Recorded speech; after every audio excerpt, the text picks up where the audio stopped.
Hello, everyone. Welcome back to the podcast on this day, the 28th of May, 2018. You profit from fear and hate, hoarding wealth and amassing power. The walls have been unleashed. We will not submit or cower. It's humanity's darkest side. We are ruled by thieves and liars. So, the first thing I wanted to bring up today was a CBC hit piece that was put out on a well known YouTuber. Many people who are involved in the Canadian political scene will know this YouTuber because he provides invaluable information to all of us. And this YouTuber I'm talking about is Steeper33. So Steeper33, all that this guy does is he takes clips from the news or clips from the House of Commons, and then he'll cut them, he'll put them up on YouTube for everyone to see. And usually it has to evolve. It involves when he's talking about hypocrisy going on inside the Trudeau government. He's definitely an anti-Trudeau person without a doubt. But what I bring up, it has to do with the fact that the CBC being pissed off with him because he is constantly garnering more views than them, decided to put out an article on him, trashing him, and they essentially tried to suggest that he is a purveyor of fake news. But this is a little ironic for them to put because he clips the CBC, Global News, CTV, Globe and Mail. He'll clip, and again, he just goes to many known websites where you can find the video footage from what's going on in the House of Commons, and he just puts it up on here for everybody to see. So, because it's a lot of these, especially if we're talking about what goes on in the House of Commons, it can go on for hours, you know. So it's not like everybody can really go through, watch the whole thing. A lot of people don't have time. So he's the one who takes the time. He watches them, figures out where the juicy bits are, and then he ends up putting them up for us. So the main thing that they try to focus on was the fact that Steeper33 is part of the 9/11 Truth Movement. So pretty much saying that they believe that the American government may have had something to do with. About the 9/11 attacks, or at the very least that they knew about it and didn't do anything to stop it. Now, I'll put myself out there that I in the past have been very, very heavy into the conspiracies back in my younger age, and 9/11 was one I full-heartedly believe was a conspiracy by the American government. I've kind of rolled back my beliefs on some of that, but I do think that there's a lot of evidence to suggest that George Bush was receiving enough information from allied countries that an attack was coming, and he did nothing. Many countries were getting in contact with the American government in the summer leading up to 9/11, and they were saying that George Bush, you have to be careful, there's something coming up. Like there's reports that there's going to be an attack, and as far as we could tell, George Bush more or less dismissed it, and then the 9/11 attacks ended up coming. So they ended up making this hit piece about him, and the main reason, it's pretty obvious actually. Before we go into that, here it's this hit piece right here: how a 9/11 truther may be influencing which Ontario election videos you see. Ooh, he's influencing what we see. Well, that's kind of funny because anybody could go to any news source, anybody could go to his YouTube videos, and they could see everything that they're talking about. But an analysis of election-related YouTube searches show unknown channel outranks many mainstream media outlets. And there it is. There is why this hit piece was written. It's because this unknown channel, it's actually pretty well known to many people. It's been known to me. It's known to other people who do political podcasts for Canadian politics. It's known to Spencer Fernando, who is an independent journalist, who many times Spencer Fernando ended up putting out an article in defense of Steeper33, and even mentioned how Steeper33 is very important to his work.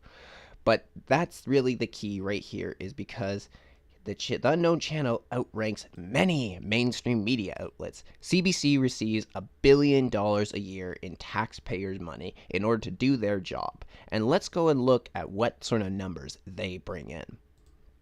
So here we are, we're on CBC. They have almost 690,000 subscribers. And let's take a look at these numbers.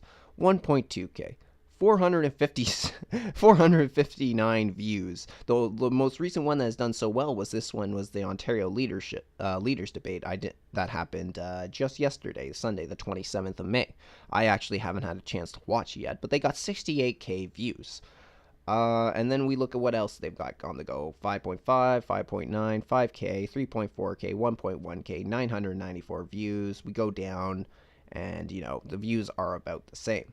So not that many people actually tend to watch the CBC for how many subscribers that they have. Now let's go check out what Steeper has, because he only has, well, I shouldn't say only, he has 24,000 subscribers. But then we'll take a look at some of his views.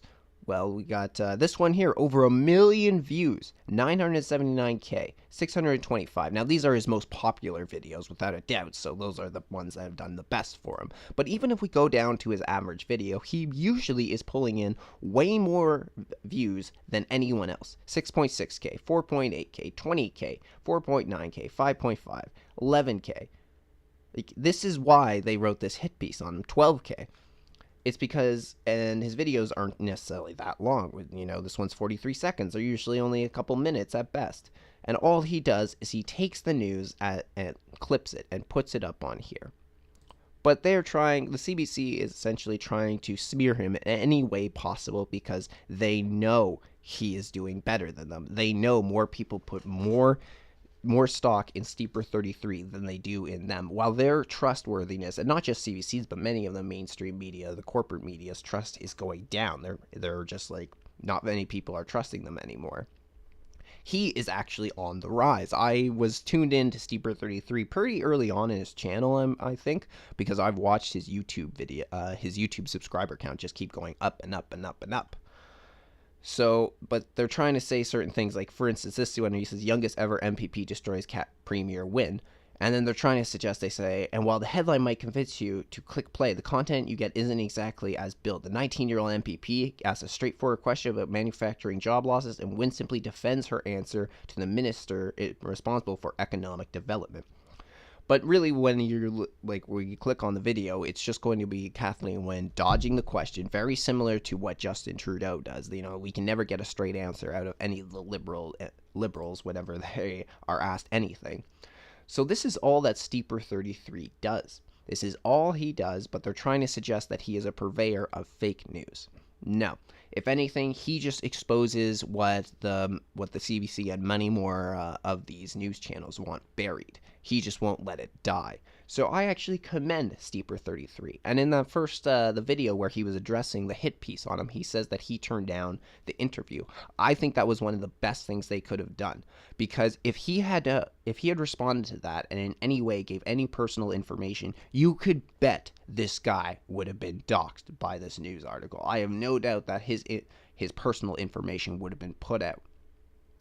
So I think this is just a very pathetic attempt by the CBC in order to defend their own position, make them seem relevant, while trying to tear down just an independent guy trying to do his own thing. I highly doubt that this is what Steeper 33 does for a living.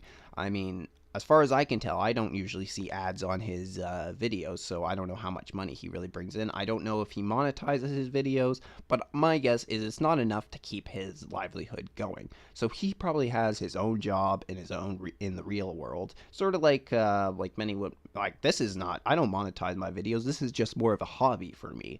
I just like to do this once in a while on the weekends and stuff. I just like talking about politics. And I've said before that I just didn't have a lot of people in my life that liked to discuss politics. So I ended up starting up a podcast where I could talk about it more. And I think ever since the Ontario election has gone on, Steeper 33 has actually gained a lot more subscribers, a lot more views, a lot more support, because people want to know what's going on, but they don't want to have to dig through all these crappy news articles where they are supposed to have a narrative spoon-fed to them. Because this is also the problem when we face the media these days, is they're no longer about just presenting the news. They're all about presenting their bias. They want to influence the way you think. They want to influence the way you vote. And you just need to look at the sort of articles that come out over these last few months leading up to the Ontario election to see this. They have been so critical of Doug Ford and the PC party, and there are things to be critical of Doug Ford on. There's definitely things that he's not a perfect guy. There's things that we're not all going to like. There's things he's done many don't like. Many were not happy with him for tossing Tanya Granick Allen out of the caucus. I had mixed feelings about Tanya Granick Allen. I liked her, and there were things about her I didn't necessarily like. But all in all, I would disagreed with her when she disagreed with Doug Ford when he tossed her from the party because I felt that he was buying into the Liberal Party's bullshit. They took a video of Tawny Granick Allen where they showed her where she was back from about I guess almost 4 years ago, maybe 5 years ago, where she was saying that she had a big problem with she said the idea of radical sex education being pushed on children and gay marriage makes her want to vomit. That we had spent 20 years ago, we had been fighting off these communist values, and now they're just seeping back in. Now, why I thought it was the wrong decision for Doug Ford to make was because a lot of people like Tanya Granick Allen. More that she brought in the social conservative vote for them, and she was very popular in her riding. She definitely could have won her riding, and then he tossed her over this. The other thing is I think he bought into what the liberals wanted him to do and what they were hoping that everybody overlooked. See, when she was talking about this, she brought up the fact that this was radical sex education being pushed on children, which is exactly what we have now in Ontario. The education curriculum is atrocious, and it was written by a convicted pedophile. The guy who wrote this had child porn charges put against him. So I think it's pretty telling of what he was trying to do with this radical sex education. I think it's pretty obvious that he was trying. It seemed to me like it's a grooming attempt for children. I mean, why would else would someone in grade 6 need to know about anal sex? Why would children as young as grade 1 have to learn about the basics of sex education? I learned the basics of sex education. Like, we started in grade 6, and all they did was teach us about the anatomy. They broke us up between the guys and the girls, took us into different classrooms.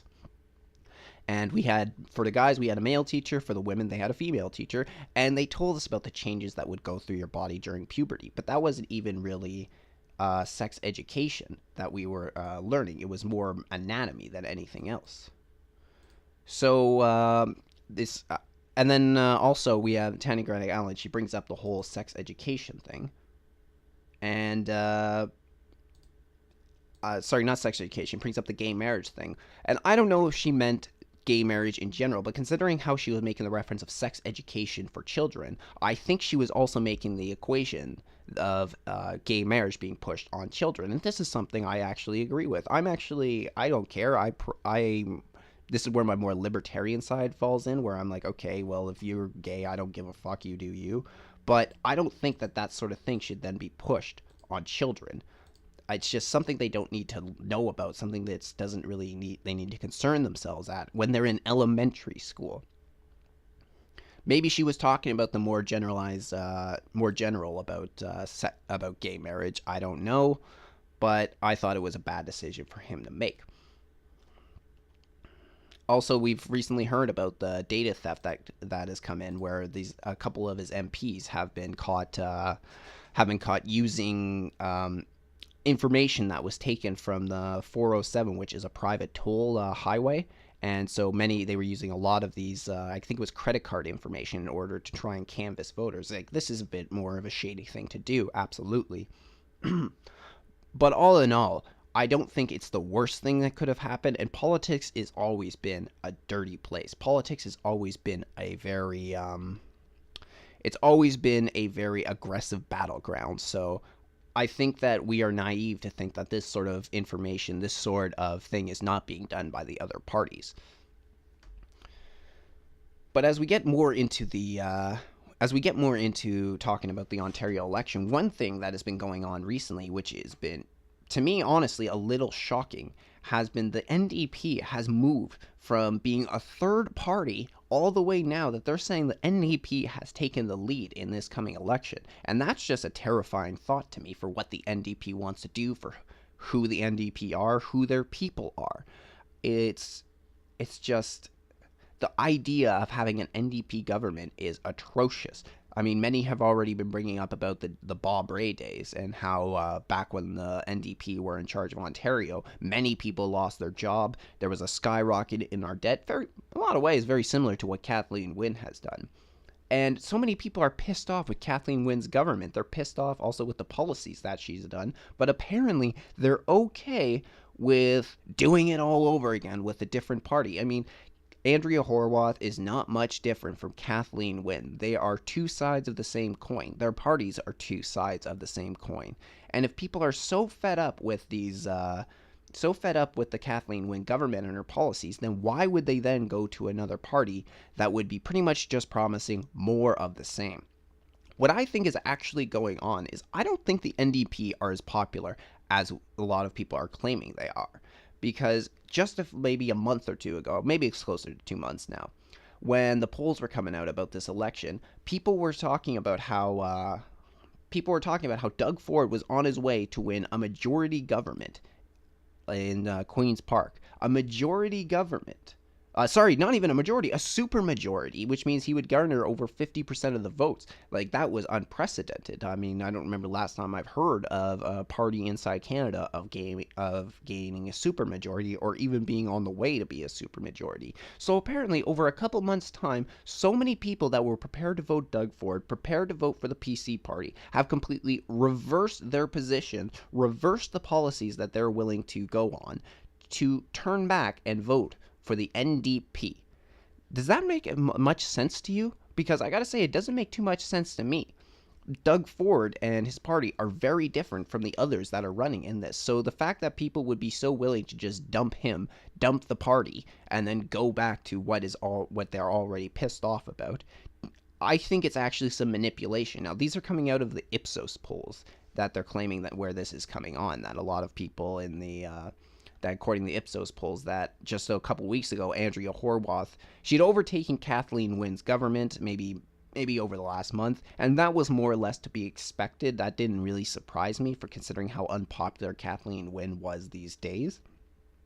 But the idea that she's taken over the progressive conservatives as well and Doug Ford, I think there's some manipulation going on. I think what's going on is the press and these Ipsos polls and other polling stations are actually being very strategic in the way that who they go for, what areas they are polling in, which people they are polling in, to make it look as if the NDP is taking the lead. I don't actually believe that when it comes down to the day of voting, that Andrea Horwath is going to have some sort of a huge advantage over Doug Ford. I actually still believe that Doug Ford is going to get in as the next premier.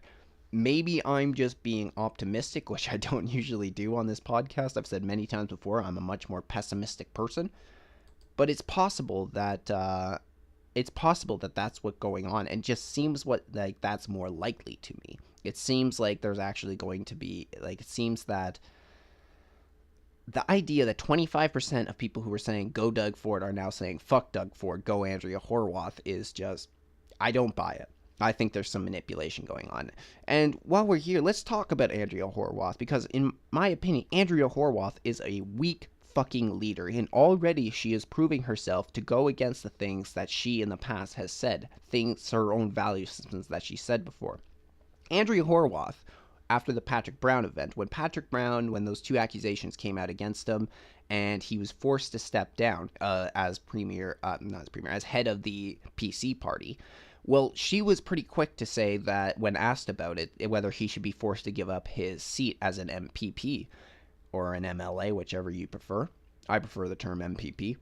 I think only Ontario uses the term a member of provincial parliament instead of member of legislative assembly, but maybe it might be a little easier for me to say MLA because a lot more people use the term MLA across Canada.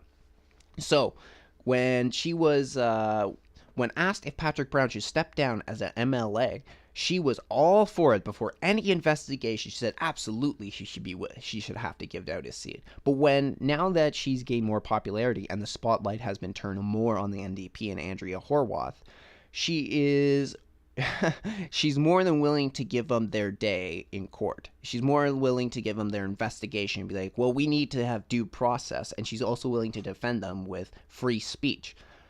It's funny how free speech only seems to apply to parties like the Liberal Party and the NDP Party when it's their people going through some problems. But whenever it's the other way around, it's more of a conservative voter. Oh, they're all about that hate speech. They're all about limiting what you can and cannot say. But they get in trouble. Oh, no, no. We need to be all about free speech.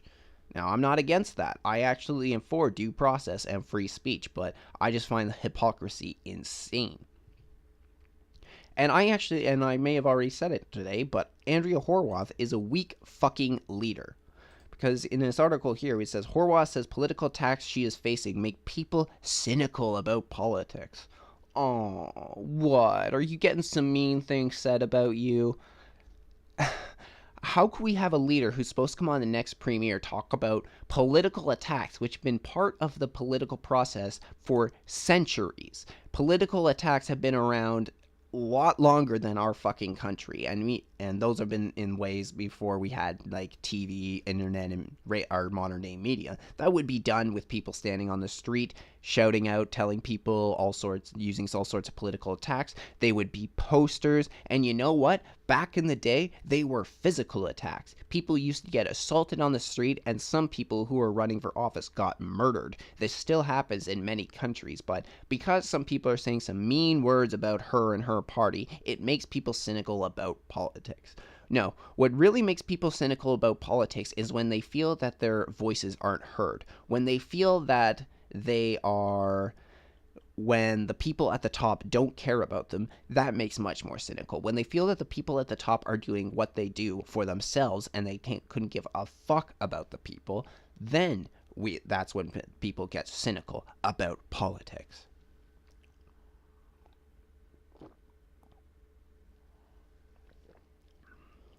But there's been so much that's going on inside the PC party right now. Inside the NDP party, especially with their candidates. They are the most radical fucking party we have in Ontario. And it's hard to think about that when we have Kathleen Wynne.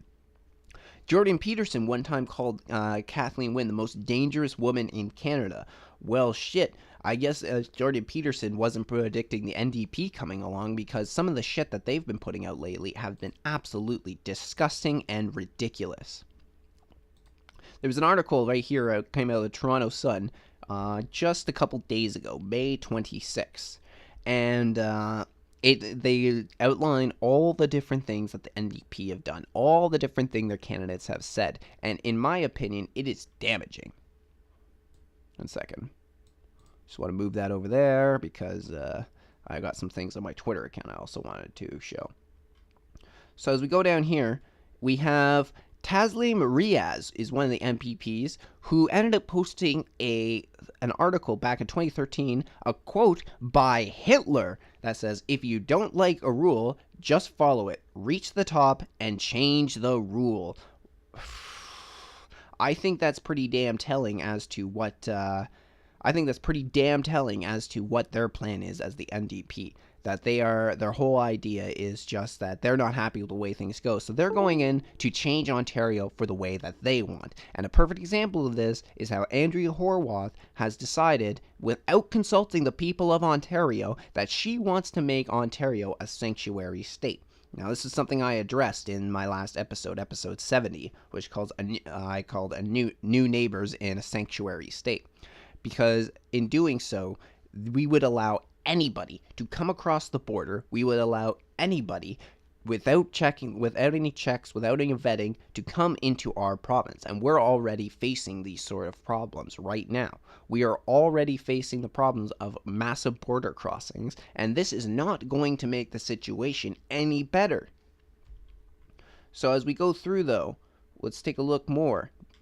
Oh, and now actually something that they bring up very well, as well said. It said, nevertheless, this despicable shoon had been either on Kathleen Wynne or Doug Ford's foot, the NDP would no doubt be insisting their candidate apologize for the offensive foes and perhaps quit. Instead, Horwath is defending Riaz, says she's, quote, looking into the issue but offers no evidence to support error or tampering. Holy shit, it's a quote by Hitler, and this MLA, Taslim Riaz, has also said that she is horrified that that an inappropriate meme was on my Facebook page, and she doesn't recall sharing it and wouldn't have done so intentionally. But that is complete horse crap. I mean, this isn't some sort of quote like a quote by Aristotle or a quote by Milton Friedman or somebody like that. This is a quote by one of the worst mass murderers in history, Adolf fucking Hitler. You would remember if you put that up.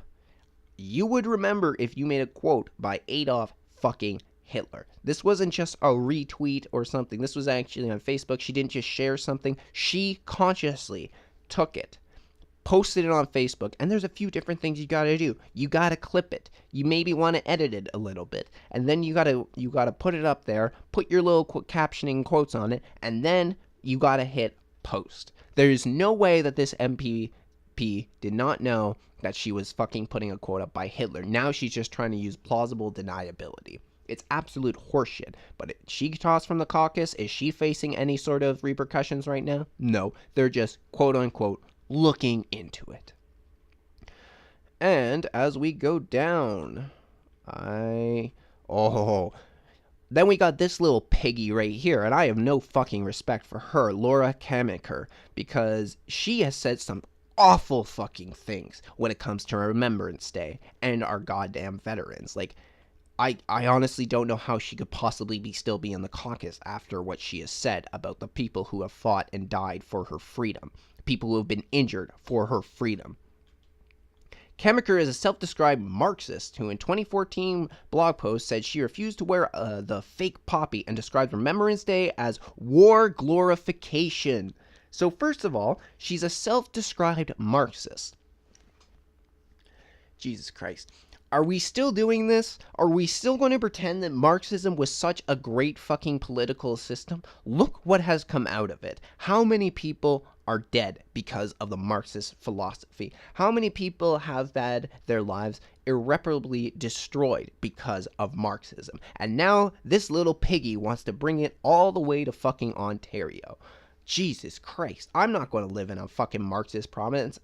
I won't live in a Marxist fucking country. I mean, we're already dangerously straddling that line right now. We've been straddling that line ever since Pierre Elliott Trudeau was in office.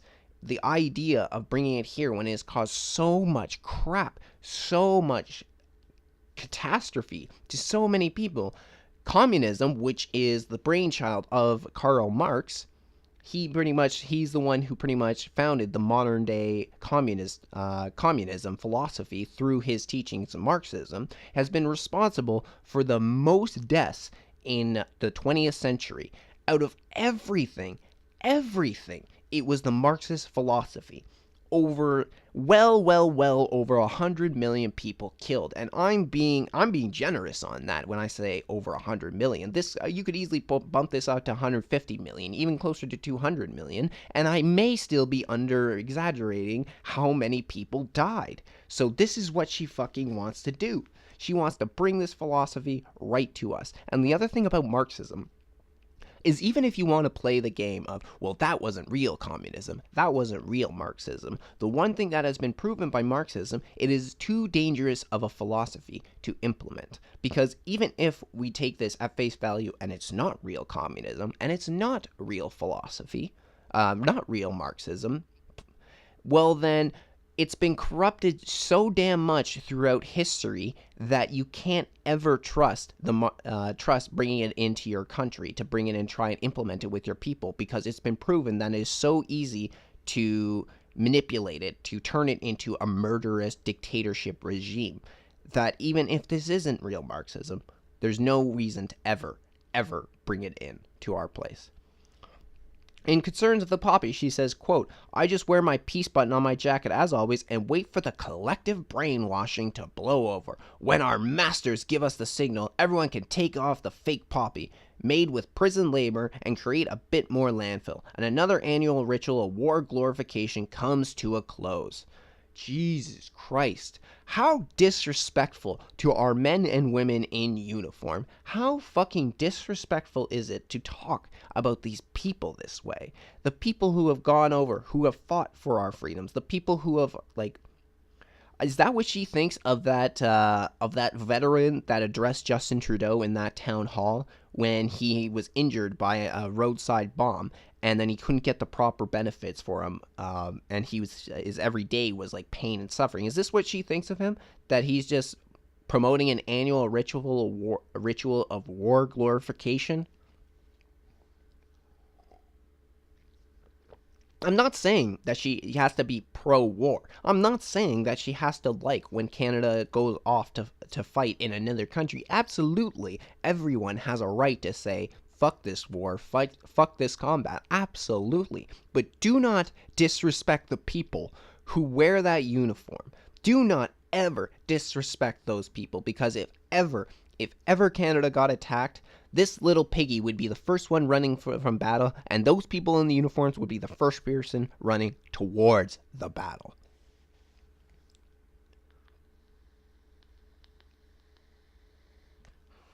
And then here we go, where Andrea Horwath suddenly is all about free speech, because neither Kamaker nor Horwath apologized for the poach, which the NDP leader defended as free speech. Kamaker also appeared to be a 9/11 conspiracy theorist, having suggested that there is no proof that bin Laden or Al Qaeda had anything to do with the terrorist attacks on New York City in 2011, and disparaging the annual remembrance of the terror attacks that killed almost 3,000 people. So first of all, like I said, I've already said that I am somebody who has questioned the official story of 9/11, and I think that George Bush didn't do everything that he was supposed to do in order to protect the American people from a terrorist attack on 9/11. But to say there is no proof that bin Laden or Al Qaeda had anything to do with it is complete crap, in my opinion. I think I would have to probably dig up the documents before I could actually really show them to you guys, but there's enough evidence to support that. But she's also disparaging the annual remembrance of the people who died. These weren't soldiers; these were everyday people. These were people who went to their work, businessmen and women, like people involved in the stock market, people involved in trades. This is who we're talking about, and not trades like, plumbing and construction, any of that. I mean like trading, like international trading and business trading. That's what I sort of mean. But she's disparaging the remembrance for these people, because that's who we're remembering on the day of remembrance for 9/11. We're not remembering the terrorists who did this. We're not remembering the soldiers or the veterans who went over and then fought in the Afghan war or the Iraq war. We're remembering the people who just went to their job that day and then were killed. And it's a lot different when a regular citizen talks about thinking about this, about being a 9/11 truther, than it is somebody in office. Because somebody in office represents the government. They represent their country. So, how are the Americans supposed to feel when how are the Americans supposed to feel when somebody in the government of an ally country says, you guys are responsible for doing this, you are the ones who killed your own people? That's not going to bode well. It's a little bit different when your average everyday citizen thinks that, than a goddamn MP. And when we're talking about veterans, oh, believe me, it gets worse when we're discussing the NDP. But we're not quite there yet. Hamilton Mountain MPP Monique Taylor has been accused of creating a toxic work environment by bullying staff to make false sexual harassment complaints. And what ended up happening in this story was that a woman ended up getting hugged a lot by her coworker. I can't remember if her coworker was male or female. I believe it was male. But the person who was getting hugged, this woman who was getting hugged, said, "It's not a big deal. I don't mind it. It doesn't bug me at all. I don't feel it's harassment." But what did Monique Taylor try and do? She tried to get her to put forward a harassment complaint, tried to destroy this person's life simply because they liked giving hugs. And the woman who Monique Taylor was trying to persuade was saying, like, no, I don't want to do that. There's nothing wrong. I don't have a problem with it. But no, this MPP just made a decision that it was harassment, even though it did not involve her, and then she still tried to destroy someone's life. How fucking terrible is that? Hamilton East Stone Creek MPP Paul Miller is under investigation for routine racist, sexist, and homophobic comments. Brampton South candidate Paramjit Gill likened the updated sex ed curriculum to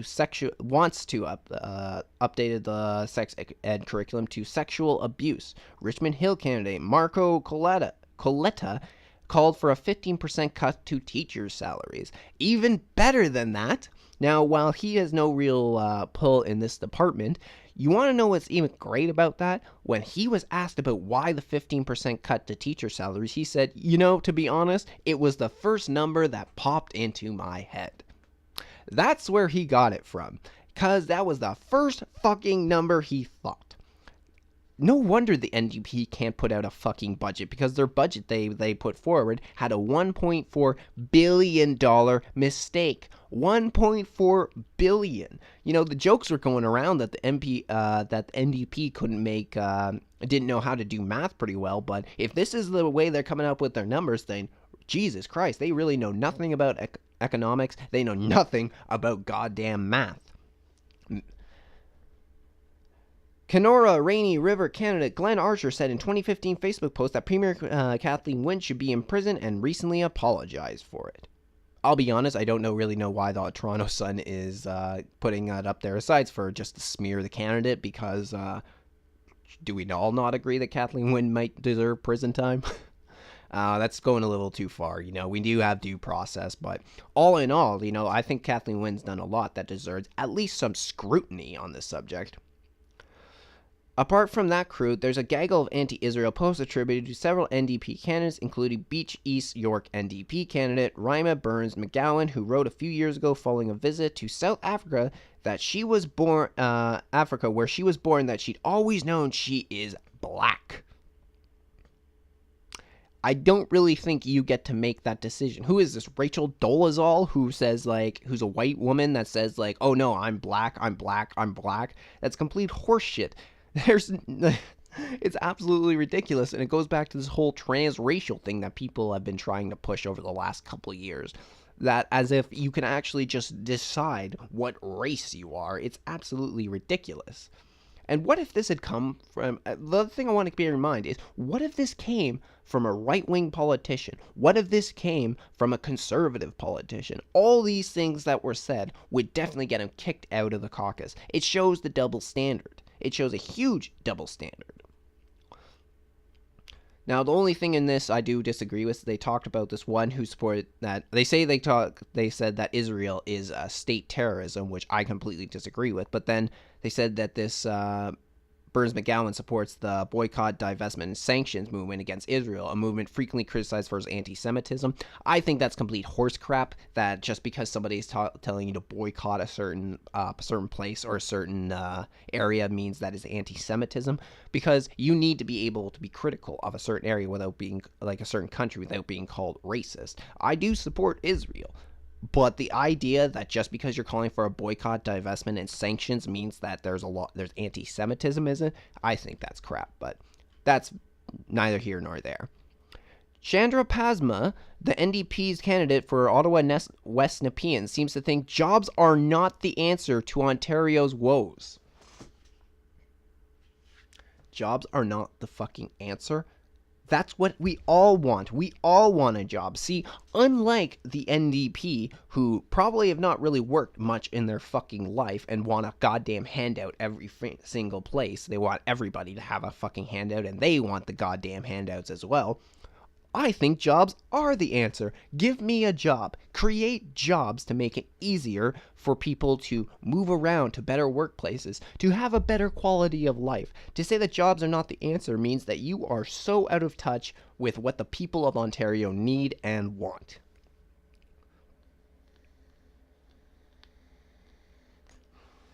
I don't know about the rest of you, but I'm actually, if you ever spend some time not working and then you get back in the job, I felt fulfilled, because when I was going to school, I did take some time off from working to try and focus on my studies more. We'll see how that turned out. But when the summer rolled around and I was able to get back to working, I felt a sense of fulfillment getting back out there, a sense of fulfillment of bringing home my own money and being able to support my wife. And the idea that jobs are not the answer is just, how could you even be running for office if you don't realize that jobs are the answer? Quote, how do we escape the clutches of laborism with limited ideas of work and its dehumanizing emphasis on paid labor, she wrote in a now deleted tweet. We need to reconceptualize work and find ways of detaching income security from paid employment. So now she's talking about welfare.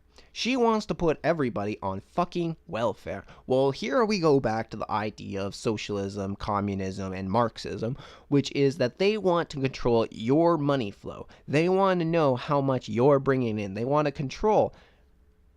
I guess I already said they want to control your money flow. But they want to put everybody on welfare. See, the idea of socialism, Marxism, communism makes everybody equal. Equally poor, equally miserable, equally dead. University of Rosedale, NDP candidate Jessica Bell wrote a sort of how-to guide for radicals advocating economic shutdown, occupation, property destruction, and other social justice warrior tactics from the aggrieved left. Property destruction, which is literally a crime. She is advocating for criminal activity, the destruction of, without a doubt, private property, and she is running for office? Are you fucking kidding me? Are you kidding me? Do you remember when, I guess I heard it more back in the early 2000s, this idea that if women ran the world, there would be no war or violence? I just seem to keep hearing so many radical and violent ideas coming out of female MPs. Now, obviously, to say that they are going to push and say, obviously, the idea of saying that they are the ones that's going to cause a lot of violence is stupid. A lot of men cause a lot of the crimes out there and a lot of the violence. But then, at the same time, well, you want to criticize men for that, you have to recognize that who puts an end to most of those violence? Men. Because we are on the two extremes. We can be some of the most evil motherfuckers in the world, and we can be some of the most good motherfuckers in the world. But everyone just wants to focus on the evil side. And everyone seems to think that women can't commit an act of violence. Well, yes, they fucking can. Yes, they can, and they can advocate for it just as much as men can. So I think just going over this puts to rest the idea that if women ran the world, there would be no war. And I can't remember which stand-up comedian was saying it, but I remember one stand-up comedian was talking about Drew Carey. Drew Carey was one time talking about that, and he said, if women ran the world, there'd be no war. Have you heard this? Oh yeah, I'm sure there wouldn't be a war every 28 days. All right, moving on. I'm going to fuck up this name.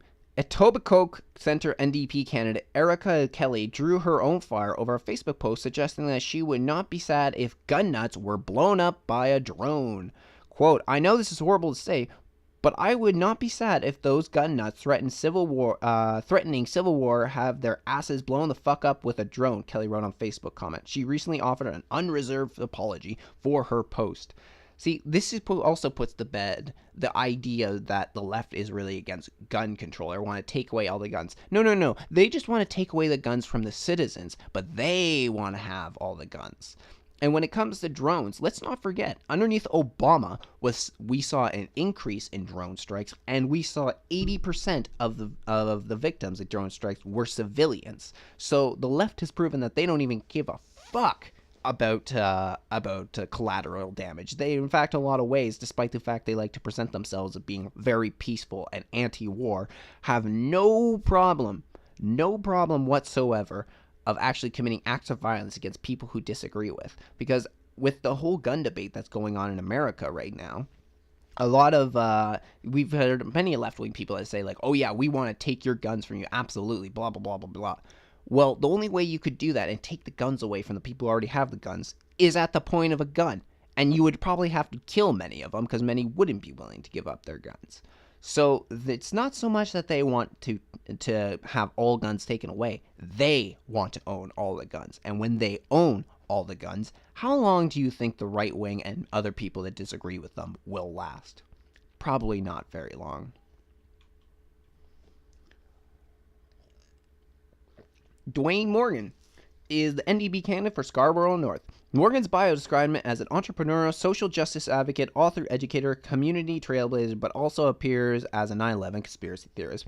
In a now deleted May 2011 tweet, Morgan suggests If they could do something about George Bush rule in 9/11, people could finally get closure. Then, in September 11, 2011, tweet he wrote, Bishop comedy, well, I think it's a lot more to do with the U.S. government and less to do with Muslims.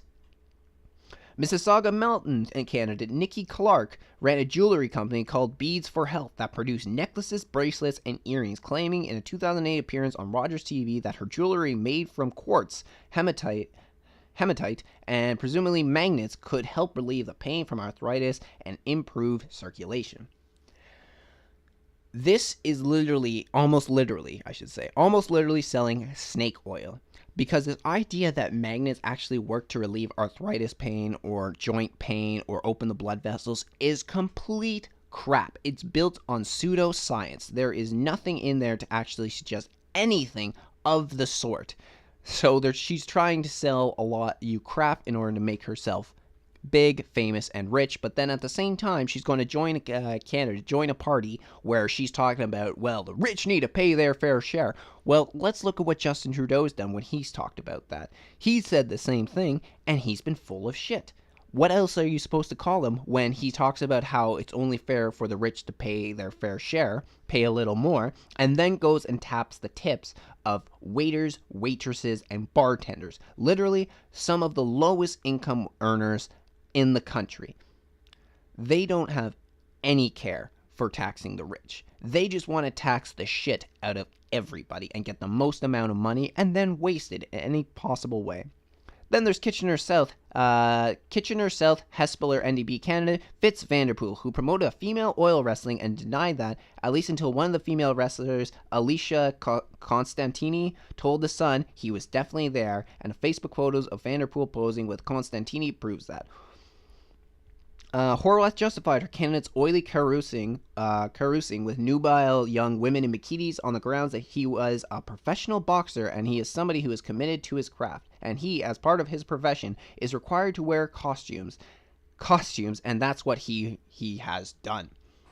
Now, I actually don't think it's a big deal that this guy happened to be at a female oil wrestling event. I really don't. But the point is these are the people that talk about how discriminated women are, how terrible it is that men treat women and how they treat them as objects, and then he's at an oil wrestling match. If you're going to talk the talk, you have to walk the walk. You can't talk about how women are treated as objects and women are discriminated against and then go treat them as fucking objects. This is just proving the hypocrisy time and time again. And I believe it is him in the center back here with these women. If a woman wants to go and do oil wrestling, have at her. That's your choice.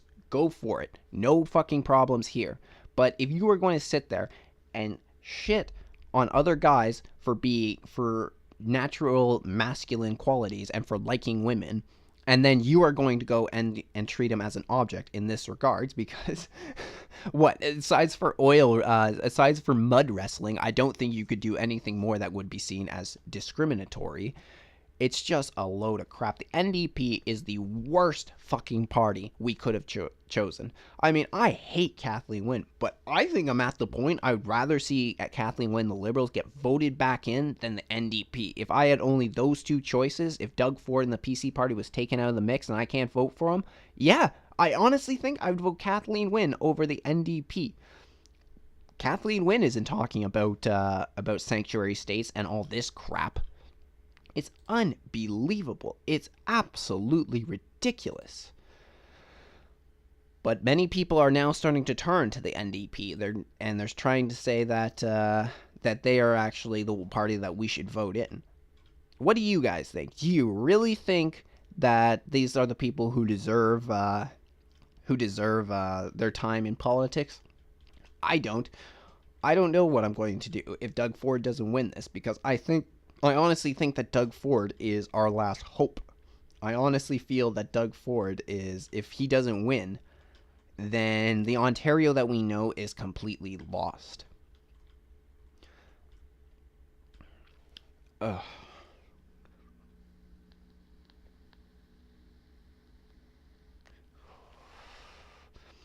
There's many people. I don't know how many people actually are actually going to take this seriously, but many people who are more on the right or support more of the conservatives, or maybe not even. But there was a poll put out on Twitter which asked that if the NDP won, would you stay in Ontario or would you leave? And a lot of people voted that they would leave. And you know what? I'll be honest. Me and my wife have at least had the conversation about leaving Ontario if the NDP won, because what they want to do doesn't appeal to us whatsoever.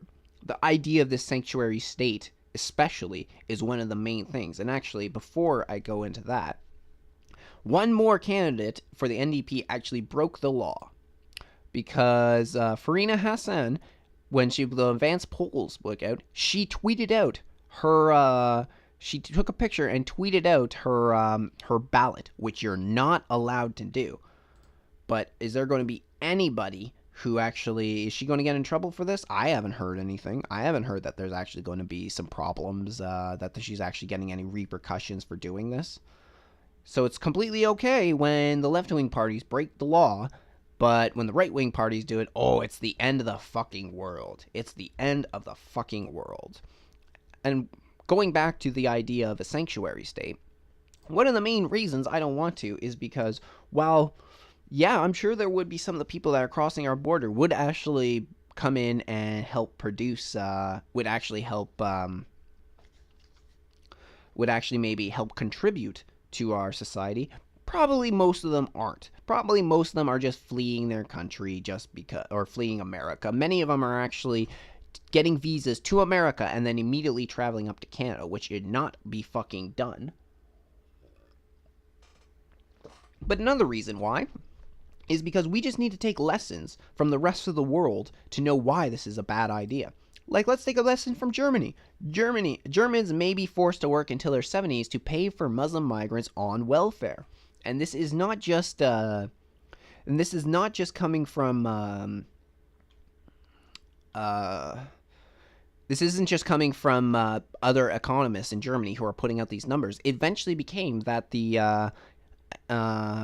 that Angela Merkel's own economic advisor, economic minister, had to admit that they're putting so much of their GDP towards paying for the welfare of all of the migrants that they have let in. This is the problem with a welfare state, is that people want to come and get that free money.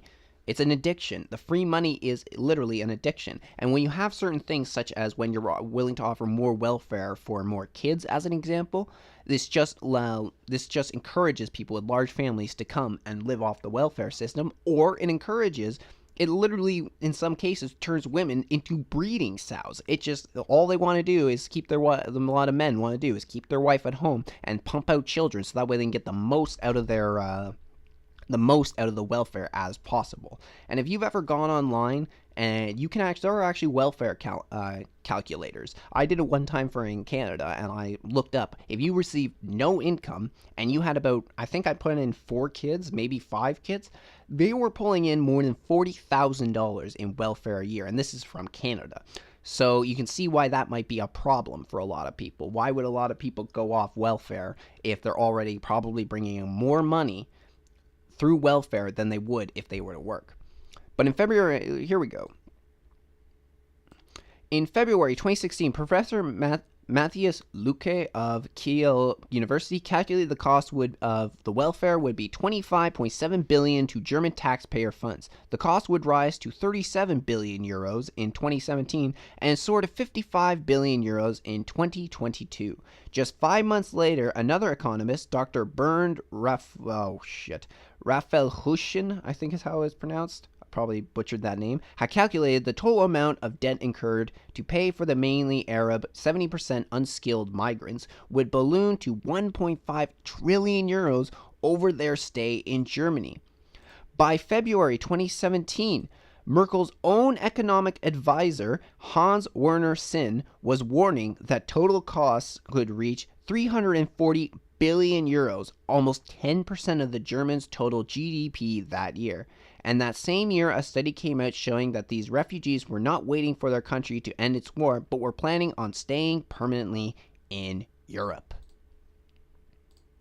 This is the dangers of Andrea Horwath's sanctuary state. This is the dangers of what she wants to do. She also wants to put out more. She would gladly put out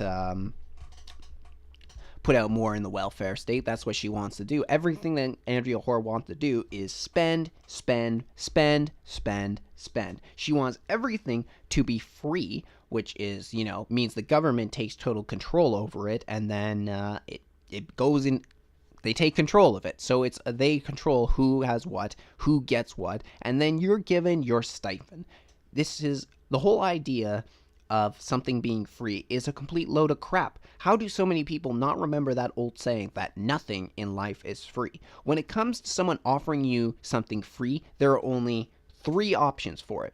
Either the person is giving it to you for free, but they are covering the cost of it, or or they're telling you it's free, but they know that it's not actually free, but it'll be paid for one way or another. Or they are literally so fucking dumb that they actually believe that it is free.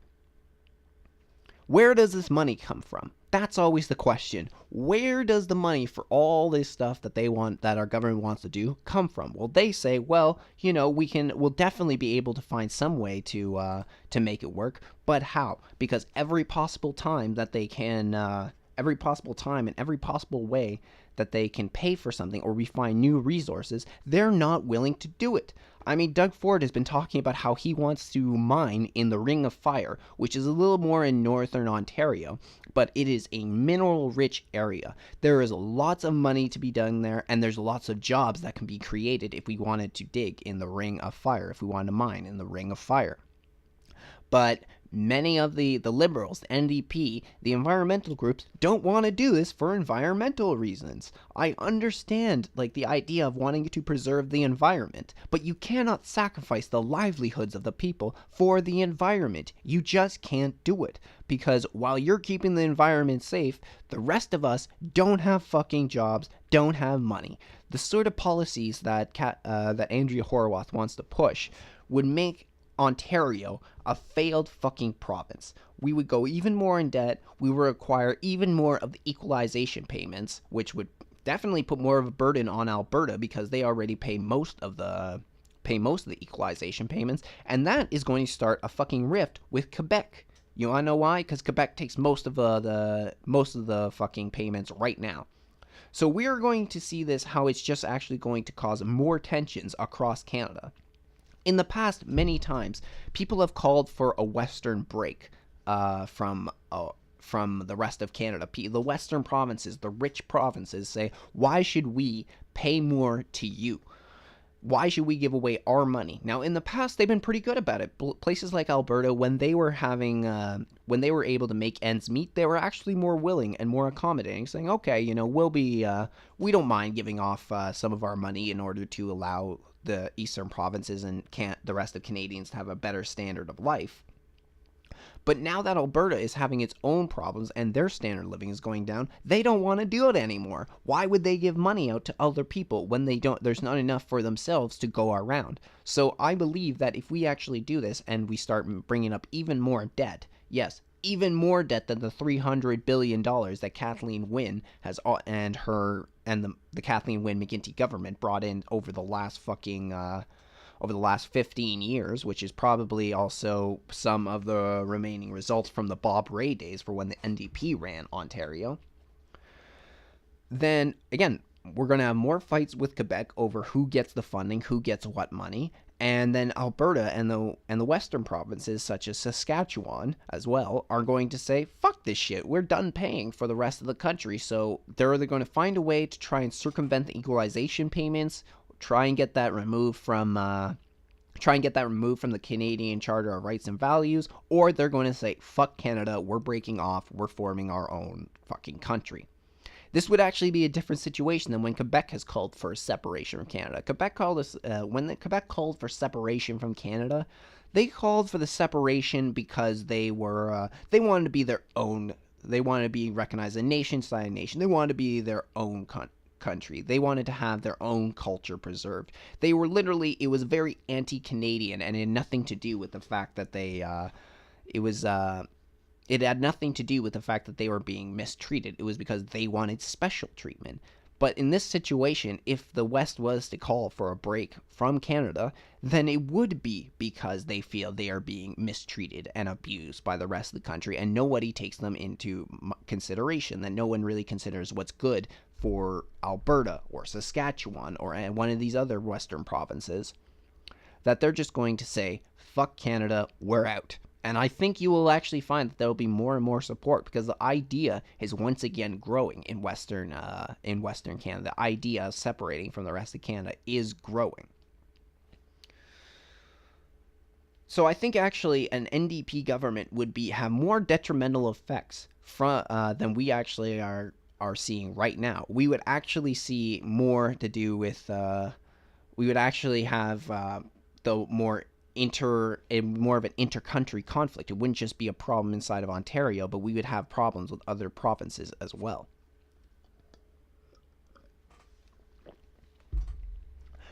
Also, we are getting warnings from Alberta right now.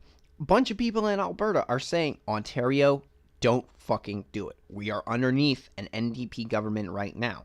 Essentially, as a lot have said, is like 4 years ago or whatever, 3-4 years ago, when the NDP government was voted in, Alberta was pissed off with what was going on, so they essentially, even some Albertans have put it, is that they had a temper tantrum and they got pissed off with their conservative government and voted in the NDP.